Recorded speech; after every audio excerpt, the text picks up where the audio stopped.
Welcome to Elevated, where we talk about issues that matter.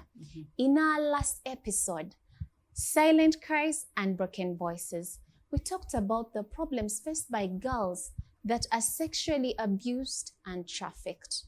Here comes our part 2, where we discover their fight to freedom, the obstacles they face, and their hope moving forward. Their voices must be heard. Doreen, you're welcome. Thank you so much. Yes. The previous episode, we talked about so many things, how these girls get into your organization. Please give us more ideas. Like, what do they really go through? The pain is high, like the pain is hard, that we have to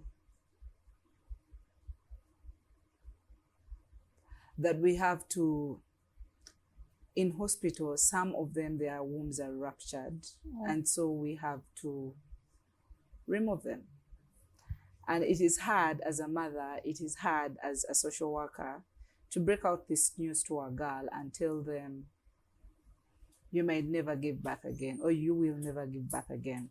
So it has been a challenge for us as an organization, looking at these young girls whose dreams are being revived, and yet they won't have an opportunity to be mothers. Yes. Now, the children whose wombs are taken out, at what age is it most likely to happen? Because you told us there are those that were raped when they're 3 years old. Does this mostly happen to those that are 3 years old, or even the older ones? It's mostly those between 3 and 9, because they are really young, and I think their wombs are too little or too fragile, so that's why that happens. But not to all of them that are at that age. Yes, some of them, and some of them are okay. Yes. So when you're going through this process, or when the doctor is making this decision, who signs that document? As an organization, we have the right to, but still that happens if we don't have a family member around. Because here we're fighting between life and death. Most times when this happens, the girls are at the verge of dying. So the only option is to remove their uterus. Yes, but most times if the parent is around, they take the obligation of signing. But if there's no one, we become the next of kin as an organization, so we do that. And as you see this child in your home, when do you pass out such information to them? Most times we believe at the age of 14, they can take in whatever kind of news. And even the way we bring it out, we don't tell you, you know what, Susan, you'll never give birth again, and all these things. We walk you through a journey of it's possible that you might not, and it's possible that, we serve a living God. Things happen, we still give them the hope, and there are also options of adopting and fostering. So at the end of the time, you can be a mother in different ways, because I always tell them I am a mother to more than 100 kids, but I only have 4 biological children. So we give them hope that it's possible, and not lose it all, that the fact that I'll never carry my own, then I'm either useless or I am, so. That particular child, is there any that you ever talked to about this? Yes. How did they take it? Some of them get relapses, like they go back to square zero. But some of them embrace it, because we tell them why we did it, because you'd rather be alive than be dead with your uterus. So we give them that background of why we did whatever we did, and we show them it was inevitable. It was your life we were fighting for, because God has a plan for you. God has destined you for greatness. So if you're dead, you can't achieve all those things. And some of them really embrace it with time. Okay, it's not like a one-time thing, like the sessions we go through with them, telling them about hope, telling them about second chances in life. Like, God has given you a second chance. And I told them there are many that are there who have uteruses but still can't conceive. That's right. Yeah, it's not the end of the road. That's true. This home, you're taking different children with different characters. Yes. Have you received any children with weird or strange characters? Yes, we have. One of them wanted to stab me with a knife. Over what? So what happened, it was around 8 a.m. And she was downcast, like, so I'm like, I don't want to say her name. I'm like, so what's going on? And she tells me, I want to go. To leave the home. And I'm like, why? This one did this one did this, these people don't love me, this people. And I'm like, but you've been here for 2 days. How are you sure we don't love you, you know? So she gets a knife and wants to stab one of the girls that wronged her in the night. So I tell her, no. Instead of stabbing that person, you'd rather stab me because I'm the one who brought all of you in this place. And she walks to me with a knife and she really wanted to stab me. So where was this knife? In her hand, like this. No, like how, like she went into the kitchen and got the knife and came out with it and wanted to stab a fellow girl. And I'm like, no, please do it to me. So you were ready to sacrifice yourself? Yeah. For real? The truth is I didn't have a plan B. I didn't have a plan B, but I thank God we have a security guard that is smart and strong. So he came and held her hand from the back. Was this in the compound? Yes, it was. It was in the compound. And we even have it on video. Yes. So what happens to such a child? Do you eventually send them out, or? It's heartbreaking that we always send them back to the police stations where we got them. Oh, really? For mental treatment. Because sometimes we realize, you know, trauma comes in different ways. Exactly. It affects them in different ways. So you find that, like that specific girl, we took her back to the police station and we funded her to be taken to a mental hospital. Just unfortunately, when she was there, she wasn't there for long. And then she was taken away to another organization. So hopefully, we hope she's fine. Okay. Yes. So you cut off communication with such people? We didn't intend to cut off communication. But, you know, when they bring a girl out of the mental facility, Butabika, and then was taken to another organization, then we're like, the organization can take care of business even if we don't get involved so much. That's right. Yes. So are there any other stories that have happened on ground or that you've faced out there with these children? Because I mean, you come in as a good Samaritan. Very many, like you said, we get girls from different places. Like it's a diverse community from the east, from the west, from the north, from the central, and even their characters. Some of them come from really, really abused homes. Children have seen GBV at its best, or what's at its GBV? worst. Gender-based violence. Gender-based where, violence. Either the father is not available, or he is there but he's a drunkard. All he comes to do is beat his wife in front of his children. I remember there's a girl who was telling us how the dad used to come very drunk, and he would do pee on them when they are sleeping because they would sleep in the sitting room. And he's telling them how useless they are because they are girls. You know, like so he susus on them. And tells them they are very useless. Why did God give him girls? Okay. Yeah, so like with all that they go through, when they come to the shelter, you know, they say character is like pregnancy. There's some things. It grows. It grows. Yeah. It grows. So, and I thank God that he has given me a team that is patient. Like we practice the fruits of the spirit when you're working with the girls. Yes. You need to be patient. You need to be loving. You need to have good conduct. You need to be faithful, you know. So we have had several girls that have come in and you're just like, God, now I need you. I need you. And we also get them from different religions. Others are Muslims, others are Catholics, others are Protestants, others are born again. But us as a Christian organization, we front what we believe and we don't force them because we have others that are Muslims. We have the Aishas, we have the Zaituns, and life goes on. Do they still we allow them. Not to a large scale, I would say, because we don't have a mosque around. But we allow them to be. We don't force them to become born again because we are a born again organization.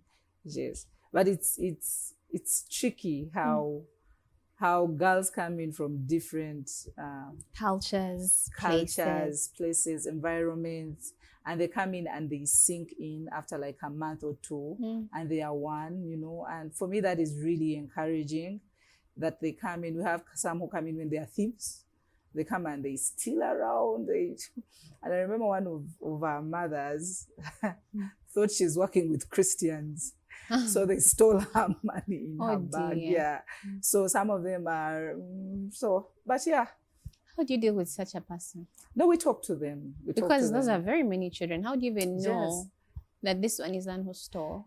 We guilt trip them. Okay. Yes, How do you we do tell that? them hold the Bible.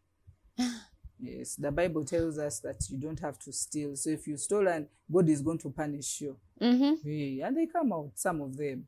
But we have these ones, the hardcores, who are experienced in stealing. I remember there's one that we reunified, and after reunification is when we got to know that for the 1.5 years, Shizan was been stealing other people's things. What? Yeah, so, but yeah, those are things that even in homes, like I remember us growing up, we used to steal sugar, we used to steal sauce, you know. But we did not steal sugar, it would still stay. Some of us were smart. I think we used to clean our mouth. So, yeah, but it's just extending grace to them and telling them it's not right. And I always tell them, as a woman, there's a way you need to carry yourself. Sure. You can't steal as a woman. You just can't. I told her you'll get married and after you'll be stealing your husband's clothes to sell so you can have money. And they laugh about it, but I'm sure our communication sinks. So yeah, we have seen girls who have changed. We have seen girls who have confessed that I used to do this, I used to do that. I remember there's a girl who came and was telling us how she was among a gang that used to do pickpocketing in town. Okay. How did that girl get to your place? Through the police. She was abused also. Oh dear. Yeah, she was abused, but what she was doing before maybe led to why she was abused, but it's not us to judge. But she talked about it, and you know, the fact that we give them an opportunity to be themselves, they know we won't judge them, we won't take it on them that they did all these things, because we believe Lupins Africa is a place for redemption, for restoration and healing. So yeah, people have this mentality. They think that because you're indecently dressed, you attract guys to rape you. How true is that? To some extent, it's true, I believe, because men, I might be wrong, but men enjoy seeing flesh. They're visual. They're visual. When they see flesh, it's like something triggers. Because I imagine if you're putting on something decent, it's going to be hard. But I think the main reason as to why our girls, mostly the girls that we rescue, are abused is because they're idle. They're either out of school or they have not been to school. Some of them at a young age are found like they are working in restaurants, hawking tea, hawking food. So they become easy to prey on. So as an organization, we believe that rehabilitation without equipping is not enough. So we offer education. We make sure they go back to school for those who are in school. And those who haven't been in school, we take them for institutional, like they go into institutions, learn hairdressing, catering, how to bake.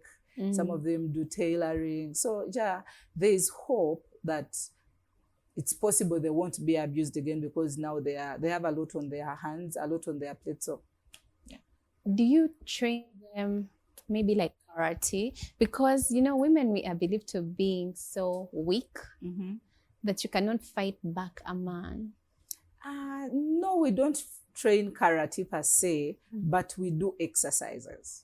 We do exercise every evening. Every day? Every evening from 4 to 5 or 5 to 6. We do exercise, either we're doing aerobics or we're doing dance class or we're doing different things. So they are fit. They are fit. But I think the most fitness that they need is the mental fitness. That they are at a place that they can say no with their heads high. Because another thing that causes them to be abused is their esteem. Yeah. Because I know environment kind of trains us that we are not worthy, that we don't fit in, we don't deserve, you know. Because me growing up, I grew up in a slum. And I think the difference I had with other girls was my mom. Because she always saw us with a lot of respect. She always treated us like we are here for a season. Okay. We are going to move out. And I thank God we did, because We didn't allow our environment or the community we were in to groom us. I remember I was moving with my husband around Nyakwa, because that's where we buy most of our Nyakwa stuff for market. home, Nyakwa market. And I found a gentleman, not a gentleman, a guy, and I was telling him, I grew up with that boy in the same community, and he's younger than me, but he looked 50 years.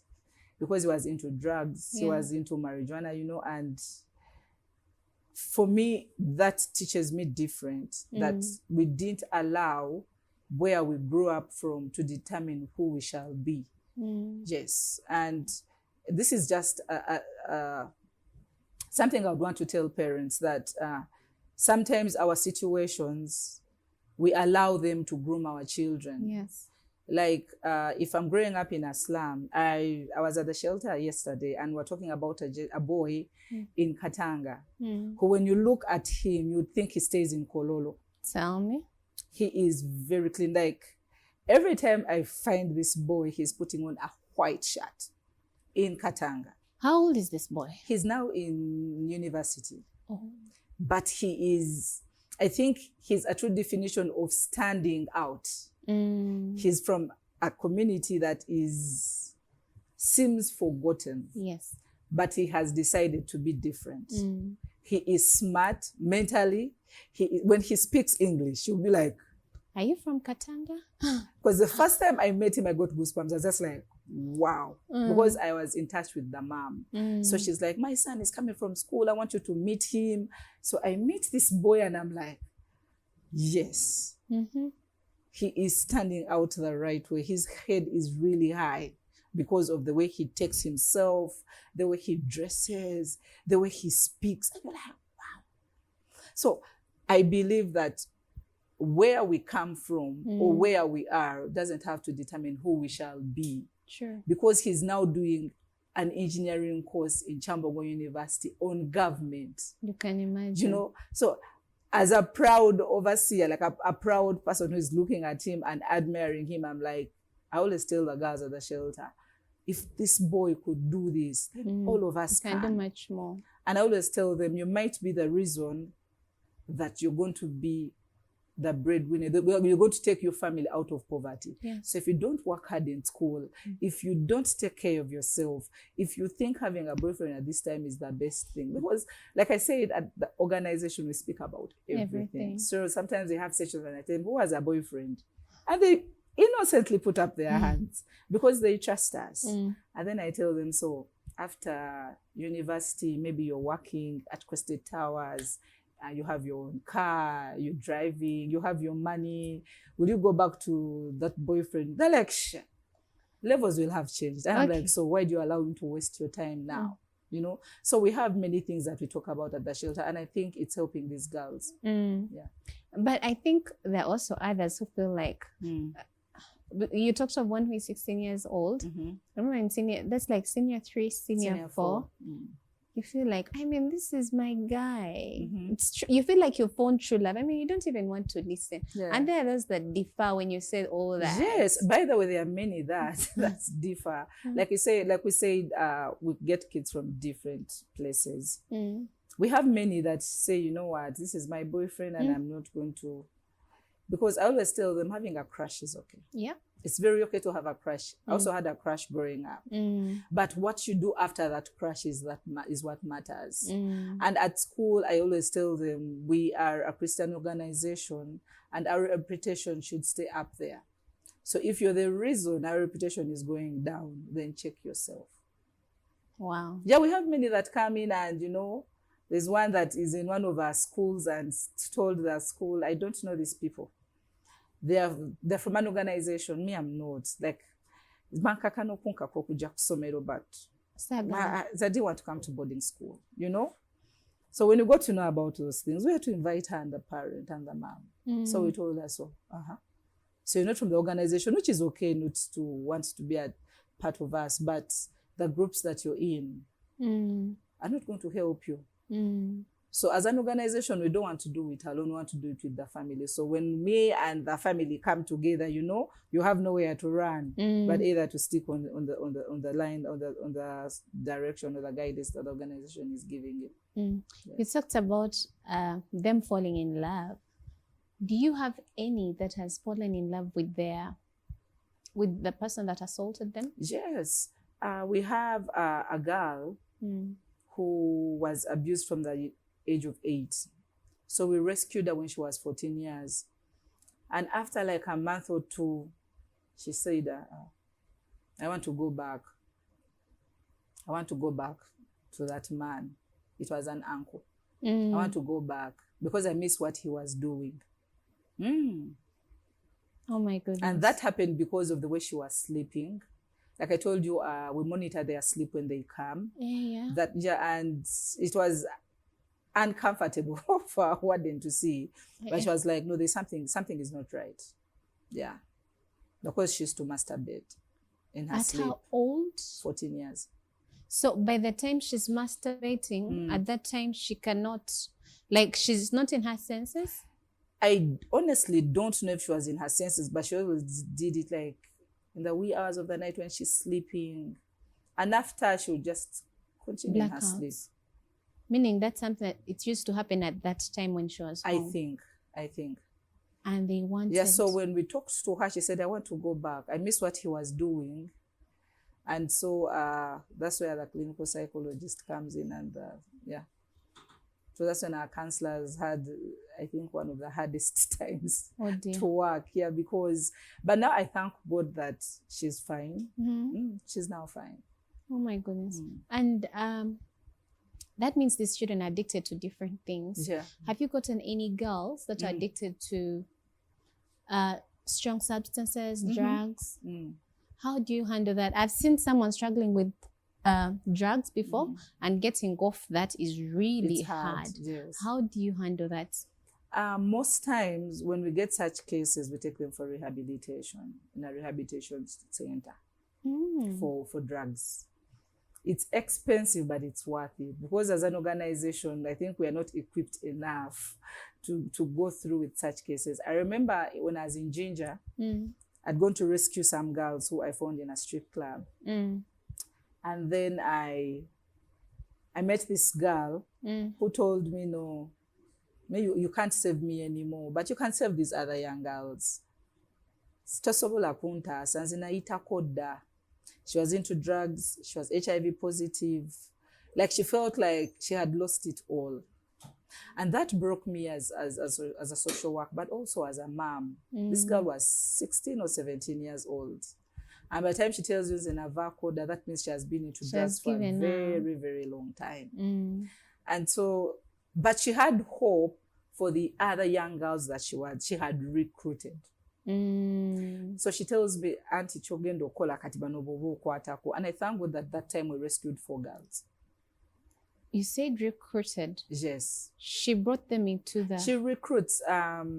So there are places in Uganda where we have like these tribes, I don't want to say, but that come from wherever they come from to earn a living. So it's easy for such girls to be recruited into prostitution, to be put in brothels and things like that. Yeah, so for her, I think every recruitee she brought, she was paid until she met me. When you say paid, what do you mean? Yeah, these clubs have owners. Okay. They have owners. So when this girl recruits another girl to work for the club as a stripper, she's paid by the bosses. She's given commission. Do they have an age limit? No. No. From what age to what age? I've seen girls as young as 8. And they transform her? It's heartbreaking, but you know, I have a daughter, and I remember the first time I went into those clubs, my daughter was 8 years. Wow. So I couldn't contain, like the pain was too much. I remember telling my husband, I don't think I am ready to do these things anymore. But ministry was calling, so I had to put on that hard skin and go back. But looking at a girl that's young and men are willing to buy them, for me, it hits differently. I'm just like, what's wrong? Like, where did we go wrong as humans? Why?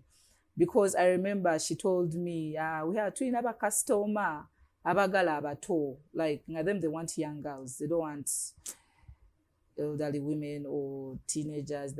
They call them young bloods. Yes. An 8-year-old introducing her to that activity, even their first time they do it. I believe the first time they're supposed to be in hospital. Not really. It's surprising how some of these girls start at a really young age. I remember there's a girl that we rescued who was also found in a brothel. She was 12. We went to one of the police surgeons because they have to check her to be sure, yes, she was abused. And that is the evidence we have as an organization for the government and also for our files. So the police surgeon told me, this one is done. Onomukuru.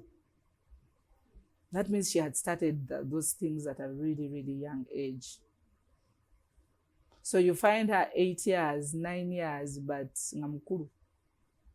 Mukulu, what do you mean? She's used. She's used. She has done it several times, and so the body can tell. It does. Wow. Let's go for a very short break. We are going to come back with more stories about what these young girls go through.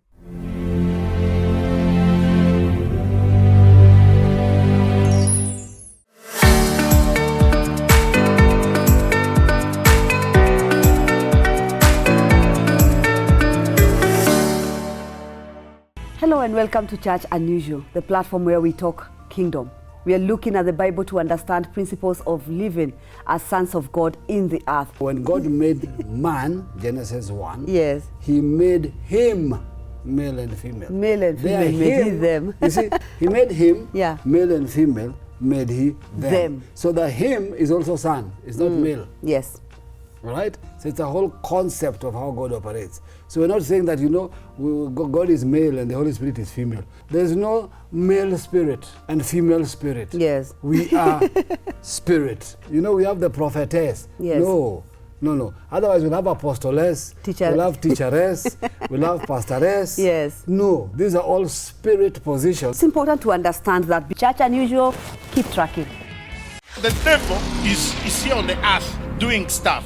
When you call Jesus, Jesus comes into the situation and overrides and says, let that one go. So whatever the enemy is holding, whether you can't give birth, someone bewitched you that you can't give birth, or someone is just tampering with your star, someone is frustrating you in any way, whenever you come to a place where God is, Jesus does what? Overrides. He said, no, this one is under me, don't touch. And the moment you begin to have Christ in you and you become a witness, the Bible says you become a witness of his resurrection.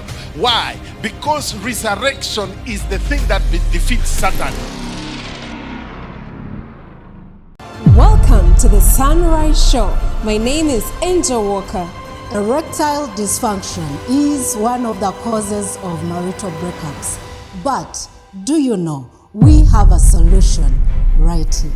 On the Sunrise, learn how to utilize your small spaces at home. Don't miss every weekday mornings, The Sunrise, right here on Promise TV.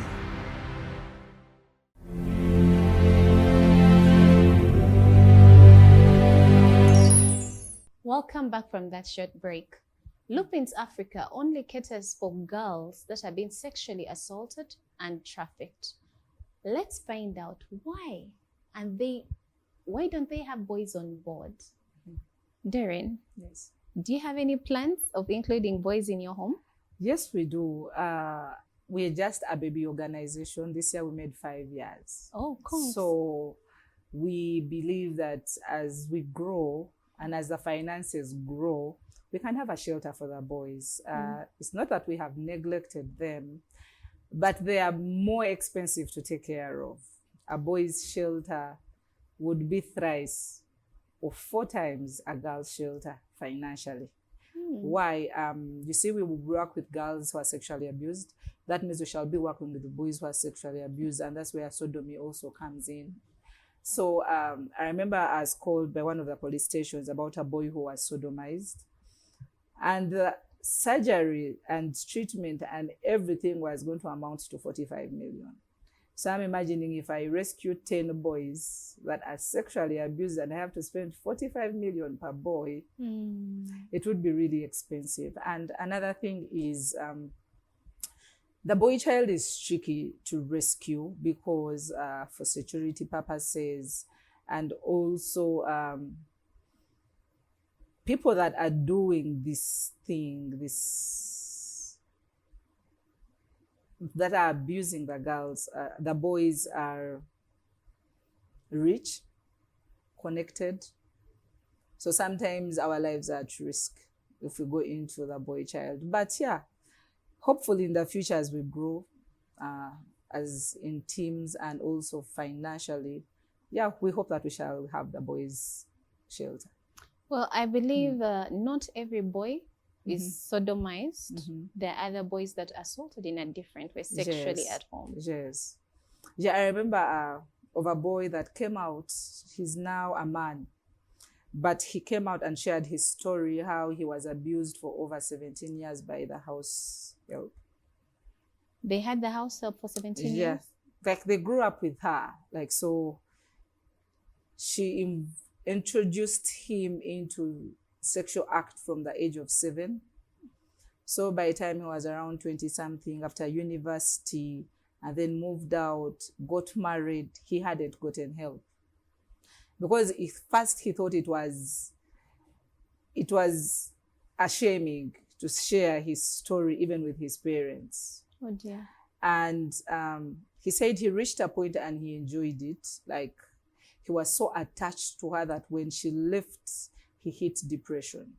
And I think that's when the parents saw signs and they were like, no, something is not right. But that is after university. How old was this lady? She was old. She was old because by the time she left, she was in her 50s. That means she was old. 50-year-old sleeping with a 20-something boy now at campus. That's defilement. Yeah. Amazing, it's not called defilement for the boys, it's called sexual harassment. Just like that? Yes, there's no defilement for boys. Wow. It's sexual harassment. Sorry. Let me ask you, when it comes to the big families, the well-known people, where they have all these security cameras and everything, do they face sexual harassment, especially their children? Yes, they do. We have had cases. I remember as in one of the schools speaking about career. And I told them what I do. And so when we were done, some girl comes and tells me what was going on at home. She was constantly abused by her brother. But when she told the mom told her, shh, don't speak. What will people think about us? Oh, no. You know, so it happens, but what breaks my heart is people care more about their reputation and not their children's well-being. And another case, this one was those big guys. Big guys. So this lady brought in a man, and the man was constantly abusing her daughter from the age of 12. So she comes out and tells the mom, Mommy, this is happening. What the mom did is she bought her a box of condoms and told her, when he comes back, please tell him to put on the condom. How old was this girl? The man was old. No, the girl. The girl was around 12, 13 years. So, but that one we rescued. We rescued her. Unfortunately, she had gotten pregnant with the stepdad. Oh, no. So when we asked the mom, unknowingly, she tells us that omusajja yalina sente kati bwe tunamusiba ffe tunaalyawa. And I'm like, so for you it was about the money. and not how your child is being hurt or how your child is being tortured. So I think for the big families, not to judge, is for them it's about reputation, it's about income, and not the well-being of the children. But that also happens in the poor communities. Some poor communities, when that happens, they see it as an opportunity to get money.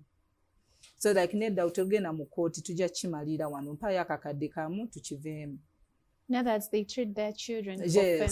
Yes. So I wouldn't say that only happens in the big communities, but also in the poor communities. So an organization like Lupins, that's why we don't only offer rehabilitation, but we also do financial support for these cases in court, and also for the PF3 that goes to the police surgeon.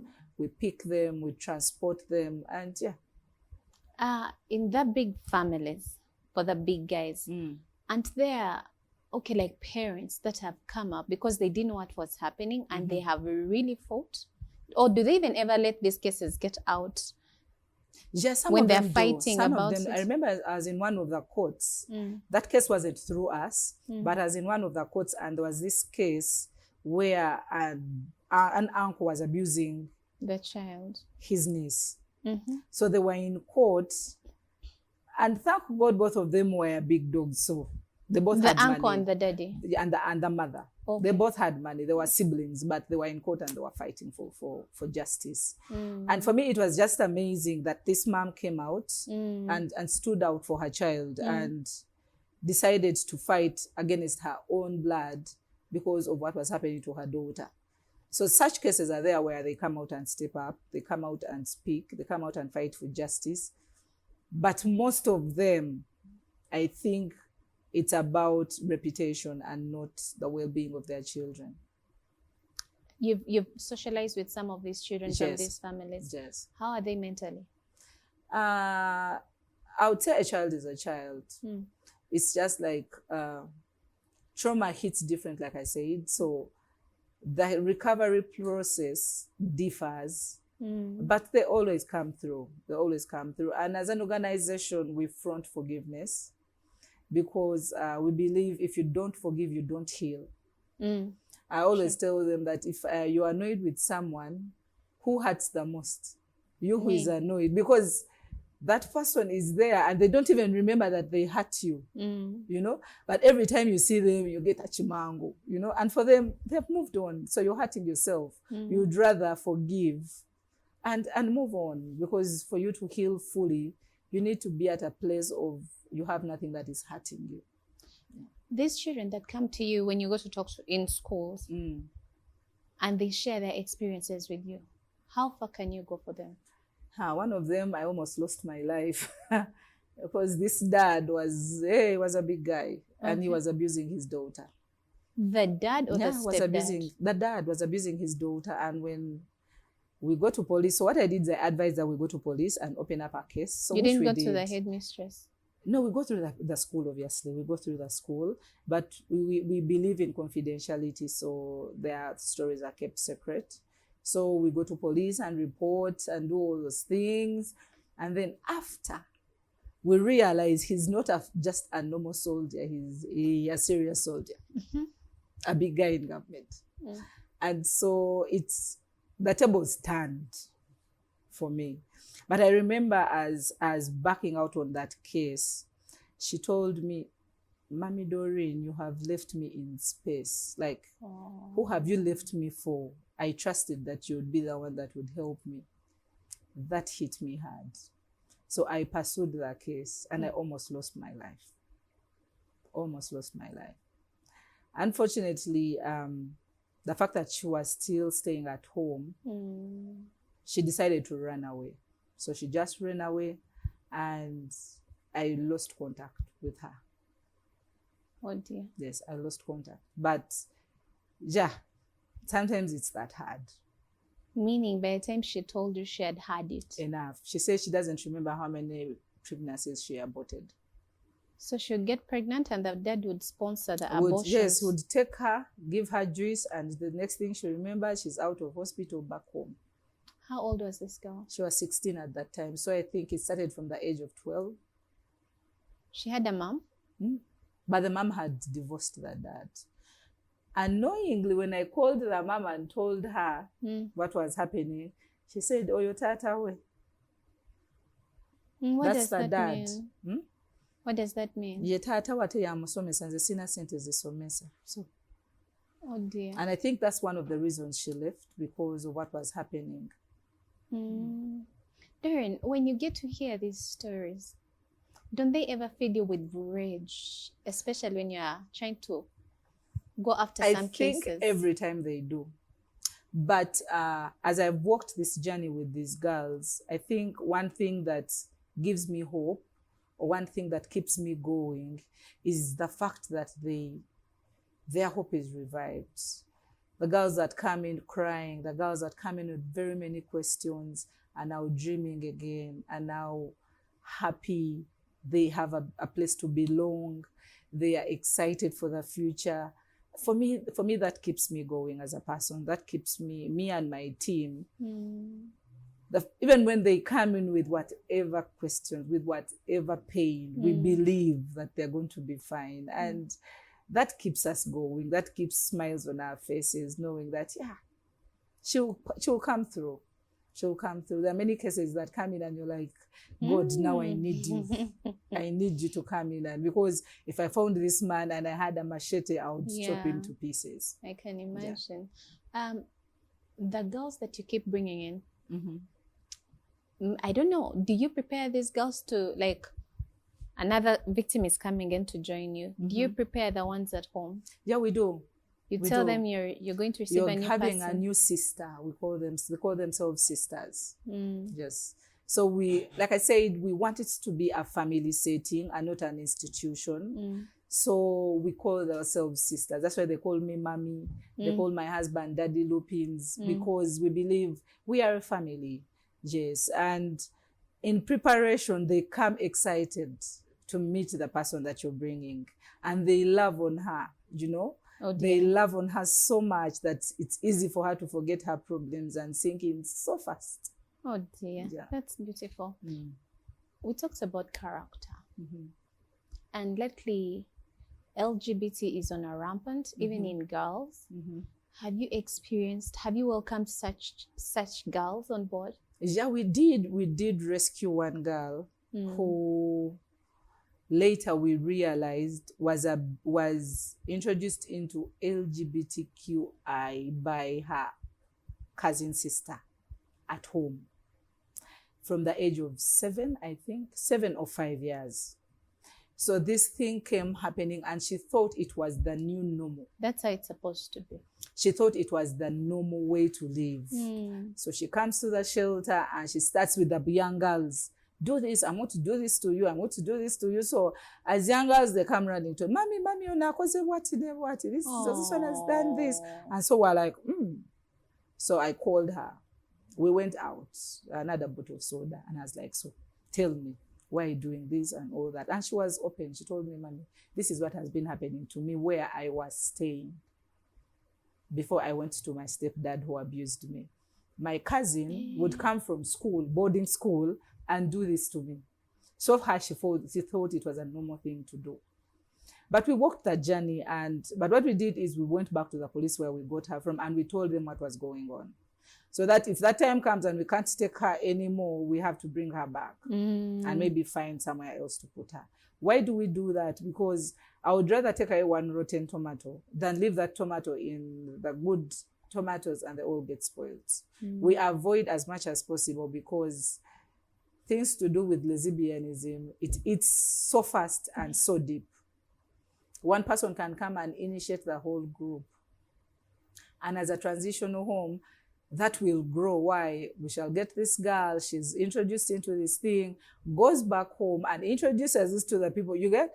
So you find that the community growing. So to avoid all that, we try as much as possible to put them out of the group that we have.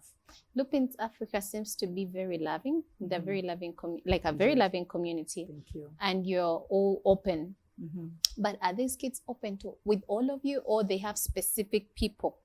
Like, can someone choose someone that they're comfortable with? Yes, they can. That's why every month, at the end of the month, we have a case management meeting talking about each girl that we have at the shelter. All staff meet. So we talk now, we say Doreen, Susan, Harriet, you know, each girl. She told me this about herself. She told me this about herself. And that also helps us resonate with the original Person. report we got from police. Is it the same thing? Is the story changing? Well, sometimes the stories change. Sometimes they stay constant. So those case management meetings we have help us a lot, that if maybe Doreen told Susan something and went and told maybe John something, we talk about it as a team, and by the time we leave, we are all on the same page. So when she comes back to you, you know which questions to ask. If your story differs from what she told me, you know which questions to ask, and I know which questions to ask. That has really helped us as a team to know each girl. What are her fears? Where can we help? Is it PTSD? Is it depression? Is it stress? Because we have assessments that we do from when they come in to the time they are leaving. Different questionnaires that ask about them. And when we total up, we're like, okay, maybe it's depression, maybe it's this. And until we are sure you can face the world is when we do the reunification.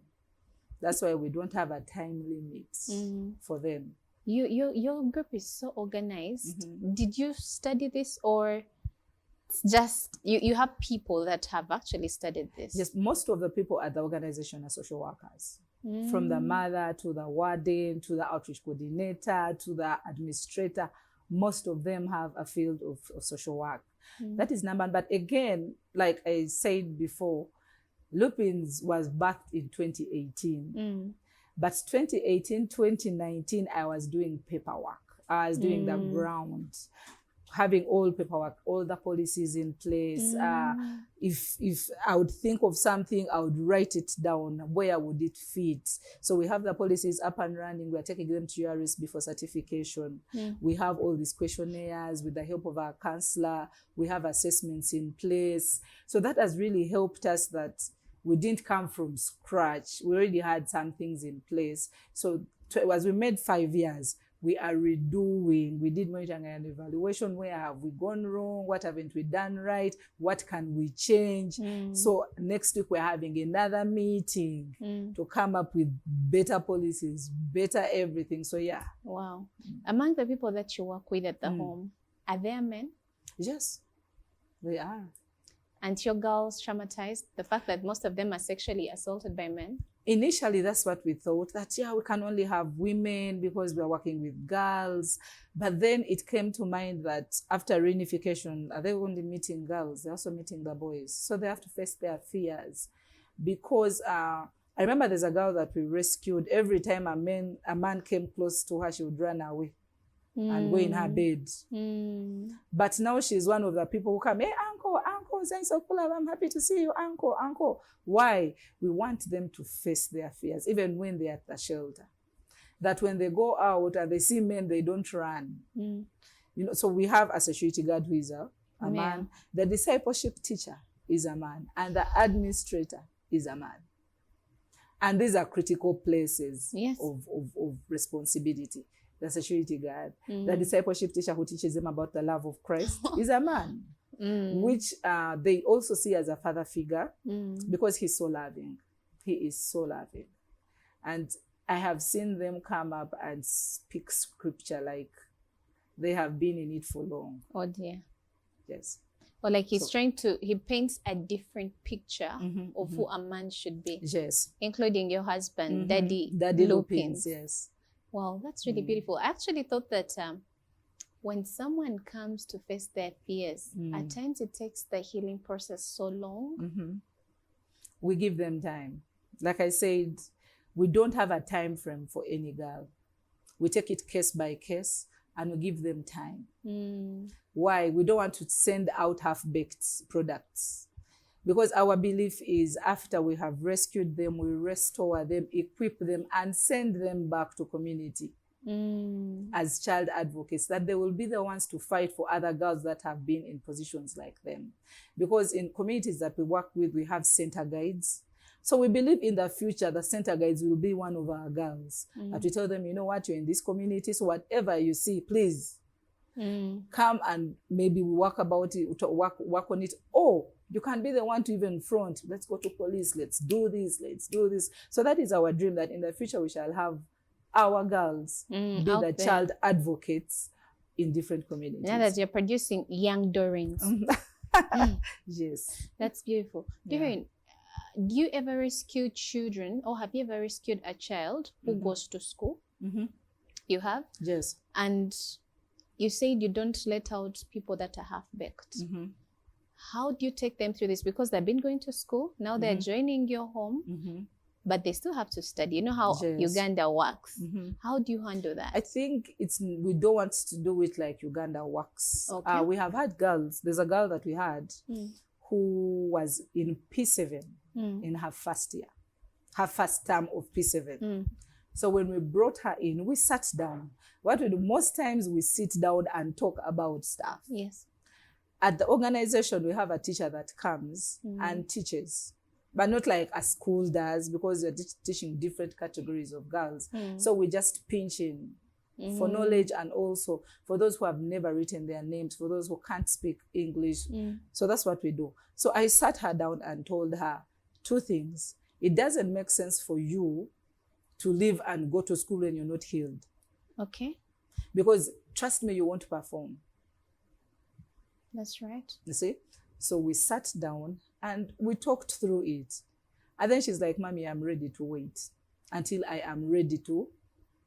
But in the process of waiting, she's studying. She's at the shelter studying, but not in school. If she's in P6, does she still was continue in P7, following? amazingly. But last year, she went to P7 and performed so well that now she's now in senior 1. And she has never regretted the decision she made. But now when she's home, does the teacher teach according to the class that she's in? Yes, or? yes. Wow. Yes, The we have one a teacher, teacher. a qualified teacher that comes. And the schools that we work with have been so kind that they give us manuals of what they do. So we have different classes, like tests, like work in the class and all that. So we have different classes with different material. That means you do homeschooling. Something like that. It's homeschooling, Something especially like for children who are okay. But how has the community helped you? that. You as a home, Not so much. or as the organization? I am glad that I'm a Rotarian. Okay. So Rotary has really come in handy. They have loved on the girls. They have had sessions. Our president of this year, the magic president, has done a very good job. She's a counselor by profession. So she has come to the shelter, loved on these girls, that every time they ask me, when is president coming back? You know, even the other people at the Rotary Club of Chira have really done much. They have loved us. They have supported us. Last year, they bought us food. They brought us clothes. They brought us like very many things. Soap, sugar, and I can't thank them enough. And besides that, my family that I grew up with, my mom and my brothers and sister have really supported us. They have supported us. I remember when we were doing the launch, it was filled with family, Rotarians, and a few other friends. And I have to take this opportunity to thank the patron of Lupins Africa. He is a father. Who is that? What's his He's name? called Promise Ambrose. Wow, that's a beautiful name. Promise. He's a very kind man, and he has done a very good job. You look And he emotional. is also behind Lupins Africa, the name Lupins. His son who told me, you love flowers. Why don't we think about flowers? Since the other names have been rejected, and here we are now. You look emotional talking about these people. Why? Let me tell you, doing ministry alone is hard. Sure. Financially, emotionally, physically. So if you have some people that come on board to support you, even if it's not financial, just speaking life into you, encouraging you. I remember my brother, who is my pastor, told me something days ago and told me, I love the way you speak. you are going to go places because you speak well. For me, that gives you gas, you know, as a person, that gives you energy to go on. And Sure. having such people in my life has been very, very good. And for my husband, I can't thank him much. He has supported me from day one. Doreen, is this what you want to do? I'm here to support you. You He talked has- about your brother. Mhm. It's kind of got me emotional, sorry. Mm. Is this your real brother? Yes, he's my brother that I follow. And he's your pastor? Yes. It's interesting when family comes in handy, Mhm. when you do things together. Yes. When you are working together in this organization, when you're helping each other, does it take you back? How you started when you're kids? Yes. We always have Christmas together as a family. And I want to thank God for the gift of family that he gave me, because we are one piece. When you attack Doreen, you attack 7 people. When you attack my other sister Sharon, you've attacked 7 people. Mhm. So over Christmas, we share the stories we had back then, how we would laugh about our stomachs sounding different because Yeah. of hunger, Oh dear. how we went kicking papers, believing we'd get money, you know. I remember me and my brother again, Richmond, we would move, and we had a song we used to sing, I am a poor girl who needs some money. So there's a gentleman who used to give us money. Every time we saw him, we'd start singing. Yeah. But we remember these stories now and just bless the Lord, because it wasn't easy growing up. But I think God always has a plan. Like I say, he's the masterpiece. He draws our destinies different. So maybe he knew if we had grown up in the rich family that we had started in, maybe we wouldn't be where we are. Maybe we wouldn't even be serving him. Because I'm from a Catholic background. But because of what compassion instilled in me, the love, and they brought me to Christ, I wouldn't trade it for anything else. Oh, that's beautiful. You being the executive director of Yes. of Lupins Africa, Mm. are there days when you've wanted to walk out?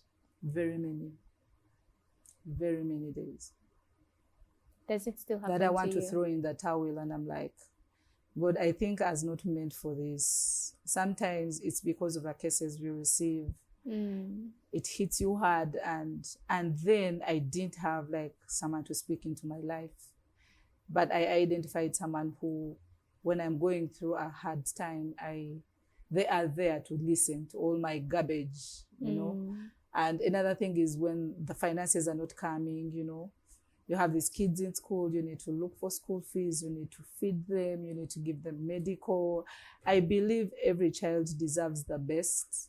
So when the monies are not coming in, it's just like, God, I think, no, I wasn't meant for this or something like that. But I want to thank God that I have kept the faith, and I believe that this is his ministry, not mine. I'm just a servant, or like a steward of his ministry. So yeah, God has been faithful. Wow. Here we are 5 years now. Thank God. Doreen, as you're coming to the close of this, what keeps you going? Hope. Hope keeps me going. Every time I see a girl broken, every time I see a girl crying, I remember there's a girl that we rescued that every time she wanted to be alone. And every time you found her alone, she was crying. And she even didn't have a question, like a specific question. She had very many questions in her mind. You'd see her wrestle spiritually. But now when I tell you that this girl, when I go to the shelter, she's one of the first girls to run and hug me. So every month I have a sweetheart at the shelter. And so they are lined up. So now we're in April. I have a sweetheart for April. So that only gives me hope that there's a brighter future for these girls. There's hope. There's healing. Because another thing is, I remember one of the girls telling me, I want to go to jail and meet this man who hurt me and tell them, I forgive you. And tell them, I want you to get saved because I am saved and I forgive you. for me, those words sink deep. Those words encourage me. Those words, when you know that there's healing, when you know that it is possible. Yeah. Oh my goodness. That is sad. Yeah. Anyway,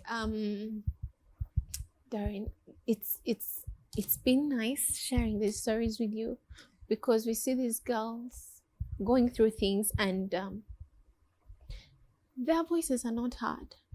Yes. But it's a blessing that someone like you comes out and you make sure that their voices are heard. It brings hope. Yes, it does. To those that they feel like there is no hope out there, because I believe very many girls have gone through these things and nobody has come out. Yes. They've been totally silenced. Yes.